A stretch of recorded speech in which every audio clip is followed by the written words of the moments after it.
रामकृष्ण हरी अवधूत चिंतन श्री गुरुदेव दत्त. कशात आपण सर्वजण मजेत असाल, भगवंताच्या भजनात तल्लीन असाल अशी अपेक्षा करते आणि आजच्या व्हिडिओला सुरुवात करते. उत्तम असणारा श्रावण महिना लवकरच सुरू होत आहे आणि या श्रावण महिन्यातील सोमवारचा उपवास आणि शनिवारचा उपवास आपण धरतो. अनेक प्रकारचे पारायण, संपुटी स्तोत्र असतील, मंत्र असतील, त्यांचेही पाठ आपण या महिन्यात करत असतो आणि जास्तीचं पुण्य आपल्या पदरात कसं पडेल याच्यासाठी प्रयत्नरत असतो. म्हणजेच काय, संपूर्ण हा जो महिना आहे आपल्या पदरामध्ये पुण्य पाडून देणारा असल्यामुळे आपण अनेक प्रकारच्या सेवा आराधना या महिन्यामध्ये करत असतो. तर बघा, ज्यांच्या जीवनामध्ये अतिशय कष्ट असतील, ज्यांना घरामध्ये कुणी मान देत नसेल, पत्नी ऐकत नसेल किंवा पती ऐकत नसेल, किंवा जिथे आपण जॉब करतो आहे तिथे त्रास असेल, काही वेळा काय होतं, जे चांगली वागणारे जे माणसं असतात ना, त्यांच्या मागे अचानकच बाकीचे जे लोक आहे ते त्यांना अचानकच त्रास द्यायला सुरुवात करतात, असंही होत असतं.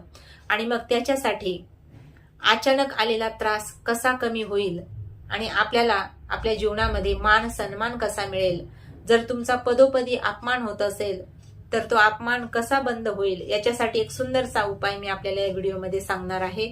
उत्तम असणारा श्रावण महिन्यामध्ये हा उपाय आपल्याला करायचा आहे. पहा, व्यक्ती खूप चांगलं आचरण करतो, खूप पवित्र त्याचं वागणं असतं, बोलणं असतं, पण काय माहित कशामुळे, ग्रहांच्या स्थितीमुळे की आणखी कशामुळे माहित नाही, पण चांगल्या व्यक्तीला त्रास झाल्याशिवाय राहत नाही.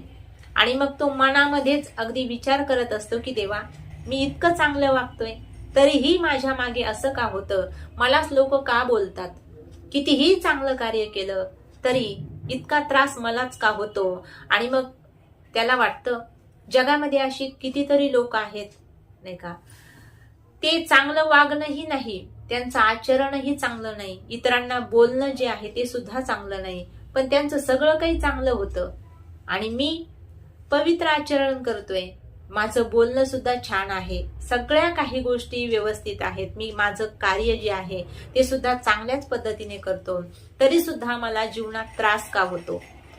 पण आता हे कलियुग आहे, या कलियुगामध्ये चांगल्या लोकांना त्रास होणार आहे, पण सत्य हे हरत नसतं. सत्य परेशान होता है लेकिन पराजित कभी भी नहीं होता. म्हणून आपण कितीही हरल्यासारखं वाटलं, जे चांगले आचरण करतात ना, त्यांनी एक गोष्ट लक्षात ठेवायची, शेवटी जीत ही कुणाची आहे, कोण जिंकतं या जगामध्ये, तर जो सत्य आहे तोच जिंकणारा आहे, लक्षात ठेवायचं. म्हणून छोट्या छोट्या गोष्टींकडे लक्ष द्यायचं नाही. पण आता जर जॉबला गेल्यानंतर तिथे वरिष्ठ मंडळी आपला नेहमीच अपमान करत असतील, आपल्याहून लहान असणारे वयाने तेही आपल्याला बोलत असतील, आपली चुकी नसताना घरातले सुद्धा आपल्यावर जर रागराग करत असतील, तर अतिशय महत्वाचा एक मंत्र मी आपल्याला आज सांगणार आहे आणि त्याला मंत्र सुद्धा म्हणता येणार नाही. श्रावण महिन्यामध्ये हा उपाय आपल्याला करायचा आहे. आपण श्रावण शनिवार जेव्हा सुरू होईल त्या दिवशी आपल्याला त्या दिवशीपासून हा उपाय करायचा आहे. हनुमान चालीसा जवळजवळ सर्वांच्याच पाठांतर आहे, पण आता हनुमान चालीसा आपण एकदा म्हणतो, पण आपल्या जीवनातील जर जे क्लेश आहेत, जो त्रास आहे तो जर दूर करायचा असेल तर एकदा म्हणून उपयोग नाही. तर याच्यातला एक दोहा असा आहे, जर तुमचा पदोपदी अपमान होत असेल, लहानही तुमच्याहून जे लहान असतील तेही तुम्हाला मागे बोलत असतील, किंवा घरातही तुम्हाला जर मान सन्मान भेटत नसेल, जिथे जॉबला जाता तिथेही तुम्हाला कोणी व्यवस्थित बोलत नसेल, हे कधी कधी अचानक घडतं. आपल्या वागण्या बोलण्यामुळे नाही, तर ग्रहांची स्थिती असेल किंवा काय आपलं संचित असेल त्याच्यामुळे हे होत असतं कधी कधी. तर घाबरून जायची अजिबात गरज नाही, कारण चांगलं कार्य करणारा व्यक्ती असेल आणि त्याला जर कुणी बोललं तर त्याला मनातच वाईट वाटत असतं, तर वाईट वाटून घेण्याची अजिबात गरज नाही. हनुमंतरायाची सेवा आपण करायची आहे.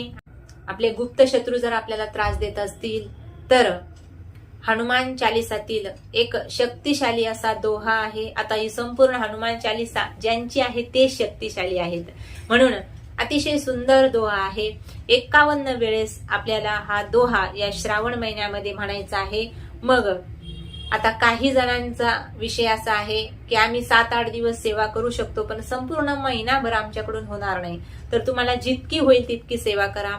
शनिवार पासून याची सुरुवात करायची आहे. आता शनिवार उपवास धरला तरी चालतो आणि नाही धरला तरी चालतो, पण श्रावण महिन्यातील शनिवार आपण निश्चित करत असतो. म्हणून शनिवारी आपलं स्नान झाल्यानंतर, आपला नित्यपाठ पूजा झाल्यानंतर दिवा लावायचा आहे, अगरबत्ती किंवा धूप लावायचा आहे आणि पहिल्या दिवशी संकल्प करायचा आहे.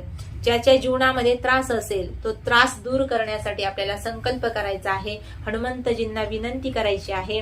जर बजरंगबलीचं मंदिर तुमच्या जवळ असेल तर तुम्ही मंदिरात जा आणि हनुमंतरायाच्या समोर एक नारळ ठेवा, थोडीशी खडी साखर ठेवा आणि त्यांना विनंती करा की मी सगळं काही माझं चांगलं आहे, मी चांगलं वागतोय, तरी सुद्धा लोक माझ्यावर रागराग करत असतात, माझा अपमान होतोय पदोपदी. तर हा अपमान होणं, लोकांनी माझा अपमान करू नये, मला मान सन्मान द्यावा, याच्यासाठी मी एका आपल्या दोह्याची सेवा करणार आहे, जप करणार आहे, तरी आपण कृपा करावी अशी विनंती करायची आहे.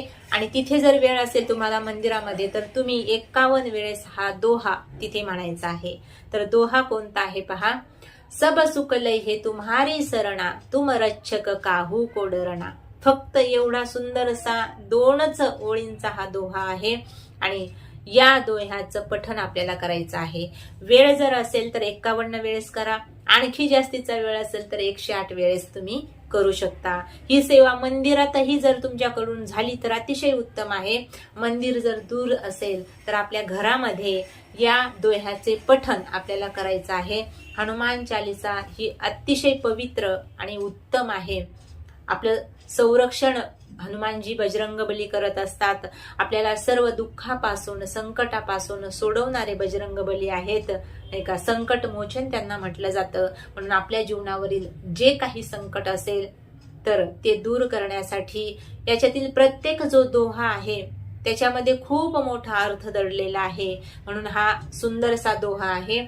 शत्रूपासून जर वाचायचं असेल, तुमचे शत्रू तुम्हाला त्रास देत असतील, दुसरी गोष्ट पदोपदी तुमचा अपमान होत असेल, तर या श्रावण महिन्यामध्ये जर बजरंगबलीच्या या दोह्याचे पठण जर आपण केले तर पहा, काहीच दिवसामध्ये, अगदी 5 दिवसानंतर तुम्हाला तुमच्या जीवनात फरक जाणवेल आणि बजरंगबलीची कृपा होईल. आपल्या जीवनामध्ये आपले जे सर्व संकट आहेत ते दूर होतील.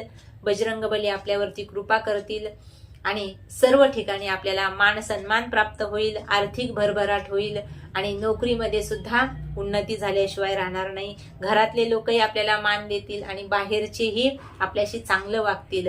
म्हणून या मंत्राचे पठण आपण नक्कीच केले पाहिजे. रामकृष्ण हरी.